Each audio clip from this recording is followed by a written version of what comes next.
সেদিন বিকেলটা কেমন অদ্ভুত ছিল। কাজ শেষ করে আমি রান্নাঘরে ব্যস্ত, কিন্তু মনে হচ্ছিল উনি আমার চোখের সামনে রয়েছেন। হঠাৎ উনি এসে বললেন, সুপ্রিয়া, একটু বসো এখানে, কিছু বলতে চাই। আমি অবাক হয়ে বসলাম। মনে হচ্ছিল এই ছোট্ট ডেকে ডেকে বলা কথাগুলোই আমার হৃদয়কে অদ্ভুতভাবে উষ্ণ করে দিচ্ছে। উনি ধীরে ধীরে বললেন, তুই জানিস, কখনো কখনো আমাদের ছোট ছোট সময়গুলোই সবচেয়ে গুরুত্বপূর্ণ। শুধু একত্রে থাকা, চোখের মিল এবং অদ্ভুত আনন্দ, এগুলোই আসল রোমান্টিকতা। আমি কেঁপে কেঁপে বললাম, জি, আমি অনুভব করি। উনি হেসে বললেন, আজ একটু কাছাকাছি বসো, শুধু কথা বলবো, কিছু স্পর্শ নয়। আমার বুক কাঁপছিল। হাত ধরে বসে আমি বুঝতে পারলাম এই অশব্দ টান, এই চোখের মিল, এই অন্তরের স্পন্দন সব মিলিয়ে একটি মাখো মাখো অনুভূতি তৈরি করছে। আমি ধীরে ধীরে বললাম, সুমিতবাবু, মাঝে মাঝে আমি ভেবেছি আমাদের মধ্যে কিছু বিশেষ আছে। উনি আমার দিকে তাকিয়ে বললেন, ঠিক তাই। শুধু স্পর্শ নয়, এই অনুভূতি, এই সংযোগ সবচেয়ে মূল্যবান। আমাদের চোখে চোখ পড়ল, আর সে এক মুহূর্তে মনে হচ্ছিল সময় থেমে গেছে। হঠাৎ একটা লাজুক হাসি আমার মুখে ফুটে উঠল। উনি হেসে বললেন, দেখছিস সুপ্রিয়া, এই ছোট ছোট মুহূর্তগুলোই আমাদের সম্পর্ককে শক্ত করে। এই অনুভূতি আমাদের দুঃখ, আনন্দ সব কিছুর মাঝে টান ধরে রাখে। আমি অবাক হয়ে বললাম, আমি কখনো ভাবিনি যে চোখের মিল আর অশব্দ সংযোগ এত গভীর হতে পারে। উনি হালকা করে আমার হাত চেপে ধরলেন। মনে হচ্ছিল শুধু হাতের স্পর্শেই একটি অদৃশ্য বন্ধন তৈরি হয়েছে। সেই অনুভূতি আমাকে ভিতর থেকে শিহরিত করছিল। সেদিন বুঝতে পারলাম, রোমান্টিকতা কেবল বাহ্যিক নয়, মানসিক ঘনিষ্ঠতা, চোখের মিল এবং অন্তরের সংযোগই আসল মাধুর্য। এবং সেই মাধুর্যই আমাদের দুজনকে একটি অদৃশ্য বন্ধনে বেঁধে রাখছে। সেই বিকেলটা কেমন অদ্ভুতভাবে শুরু হলো। কাজ শেষ করে আমি জানালা দিয়ে বাইরে তাকাচ্ছিলাম, আর মনে হচ্ছিল উনি, অর্থাৎ সুমিতবাবু, মোহনীয়ভাবে আমার চোখে ঘুরে বেড়াচ্ছেন। মনে হচ্ছিল এই মুহূর্তগুলোই আমাদের কাছে সবচেয়ে বিশেষ। হঠাৎ উনি ধীরে করে আমার দিকে এলেন। সুপ্রিয়া, উনি বললেন, তুই কেমন আছিস? মনে হচ্ছে আজ কিছুটা অচেনা রকম উত্তেজনা আছে। আমি লজ্জায় মাথা নিচু করে বললাম, জি, ঠিকই বলেছেন, কিছুটা অদ্ভুত অনুভূতি হচ্ছে। উনি হেসে বললেন, ঠিক আছে, আজ শুধু কথা বলি, কোনো দৌড়ঝাঁপ নয়, শুধু আমাদের অন্তরের অনুভূতি ভাগ করি। আমি বসে থাকলাম। মনে হচ্ছিল উনার চোখে চোখ পড়লেই আমার ভিতরে সব লুকোনো অনুভূতি বের হয়ে আসে। সেই অশব্দ যোগাযোগ, চোখের মিল, নিঃশব্দ স্পন্দন সব মিলিয়ে হৃদয় যেন এক নতুন রোম্যান্টিকতা অনুভব করছে। আমি বললাম, সুমিতবাবু, আমি সবসময় ভাবতাম এই ছোট ছোট চোখের মিল আর আলাপের মধ্যে এমন একটা মাধুর্য থাকতে পারে। উনি হালকা হেসে বললেন, ঠিক তাই, আসল রোম্যান্টিকতা কেবল বাহ্যিক নয়, এই সংযোগ, এই ঘনিষ্ঠতা, এই হৃদয়ের অনুভূতি সবচেয়ে মূল্যবান। আমি হঠাৎ অনুভব করলাম এই ঘর, এই মুহূর্ত শুধু আমাদের দুজনের।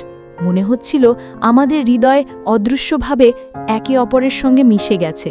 আমি লাজুকভাবে হেসে বললাম, আমি এই অনুভূতি কখনো ভুলব না। উনি আমাকে ধীরে ধীরে চোখে চোখ রেখে বললেন, আমারও। এই ছোট ছোট মুহূর্তগুলোই আমাদের মধ্যে যেটা বিশেষ, সেটাই আসল গল্প, এবং সেই গল্পটি শুধু আমাদের দুজনের। সেদিন আমি বুঝতে পারলাম, রোম্যান্টিকতা কেবল দৃষ্টির মিল, নিঃশব্দ স্পর্শ এবং অন্তরের সংযোগেই ফুটে ওঠে।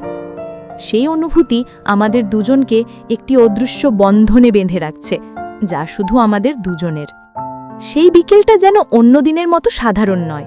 কাজ শেষ করে আমি জানালার পাশে দাঁড়িয়েছিলাম, আর মনে হচ্ছিল প্রতিটি বাতাস, প্রতিটি আলো আমাদের মধ্যে লুকোনো অনুভূতিকে আরও ঘন করছে। হঠাৎ সুমিতবাবু এসে বললেন, সুপ্রিয়া, আজকে একটু কাছাকাছি বসো, শুধু বসি, কথা বলি, কিছু স্পর্শ নয়। আমি চুপচাপ বসে পড়লাম। মনে হচ্ছিল এই ছোট্ট ডেকে ডেকে বলা কথাগুলোই আমার হৃদয়কে অদ্ভুতভাবে উষ্ণ করে দিচ্ছে। উনি আমার দিকে তাকিয়ে বললেন, তুই জানিস, কখনো কখনো এই ছোট ছোট মুহূর্তগুলোই সবচেয়ে গুরুত্বপূর্ণ। শুধু একত্রে থাকা, চোখের মিল এবং অদ্ভুত আনন্দ, এগুলোই আসল রোমান্টিকতা। আমি কেঁপে কেঁপে বললাম, জি, আমি অনুভব করি। উনি হেসে বললেন, এই মুহূর্তগুলোই আমাদের কাছে সবচেয়ে মূল্যবান।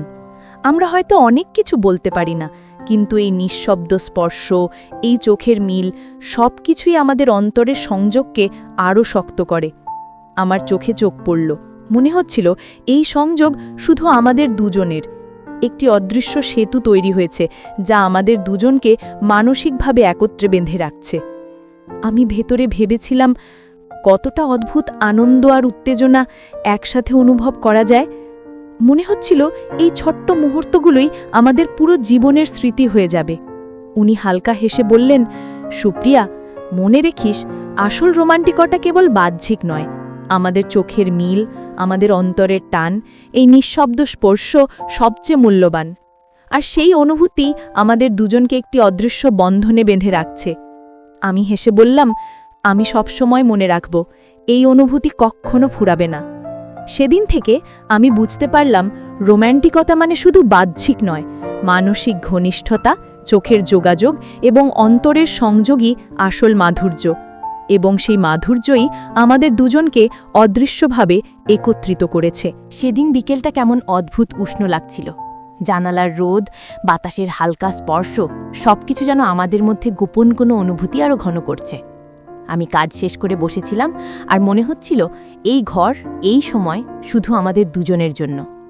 সুমিতবাবু ধীরে করে আমার পাশে এলেন, চোখে চোখ রেখে বললেন, সুপ্রিয়া, কখনো ভেবেছিস এই ছোট ছোট মুহূর্তগুলোই আমাদের মধ্যে কতটা শক্তিশালী বন্ধন তৈরি করে? আমি লাজুকভাবে হেসে পড়লাম, জি, অনুভব করি। কখনো কখনো মনে হয় শুধু এই চোখের মিল, এই নিঃশব্দ সংযোগ সবচেয়ে বড় অনুভূতি। উনি হালকা হেসে বললেন, ঠিক তাই, আসল রোম্যান্টিকতা কেবল বাহ্যিক নয়।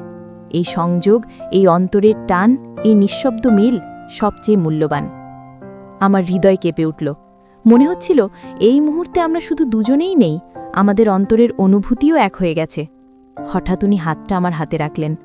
আমি চোখ নামিয়ে রাখলাম, কিন্তু বুকের ভেতরে অদ্ভুত আনন্দের ঢেউ বইতে লাগল। উনি বললেন, সুপ্রিয়া, এই মুহূর্তগুলোই আমাদের সবসময় মনে থাকবে।